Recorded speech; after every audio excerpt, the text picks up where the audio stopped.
Yan mga kabuk, mag-change oil tayo ngayon.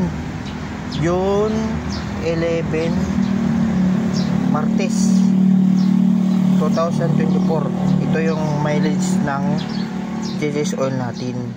Yan. I-change oil natin itong Barako 175. Yan. Tapos ito yung paglagyan natin ng used oil. 1 liter siya. Kasi 1 liter lang naman yung ano niya eh. Yan. Tapos ang gagamitin pala nating change oil, ito Kawasaki Genuine Oil 4 stroke 20W50. Ito yung bagong oil ng Kawasaki mismo.